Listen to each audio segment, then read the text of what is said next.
Gauri Suryavanshi. S मराठीमध्ये आपलं स्वागत. वळूया आजच्या बातमीकडे. ट्रॅक्टरला धडकल्यानंतर गाड्यांचा चक्काचूर झाल्याचे अनेकदा दिसून आले. मात्र भोकरदन शहराजवळ असलेल्या नांजा पाटी जवळ आज 12 मार्च रोजी 3 वाजेच्या सुमारास घडलेल्या एका अपघाताची सध्या जोरदार चर्चा सुरू असून क्रुझर व ट्रॅक्टरची धडक झाल्याने ट्रॅक्टरचे 2 तुकडे झाल्याचा प्रकार समोर आला. अशा प्रकारचा अपघात होऊन ट्रॅक्टरचे 2 तुकडे झाल्याची ही पहिलीच घटना आहे. सध्या नांजा पाटी जवळ घडलेल्या अपघाताचा व्हिडिओ व्हायरल होत असून 40 सेकंदाच्या व्हिडिओमध्ये ड्रायव्हर साईडच्या भागाचे क्रुझरचे नुकसान झाल्याचं दिसून येतं, तर दुसरीकडे ट्रॅक्टरचे 2 तुकडे झाले.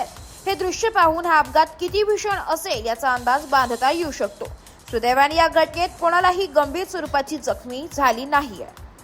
एस मराठी न्यूज साठी प्रतिनिधी अमोल शिंदे, भोकरदन.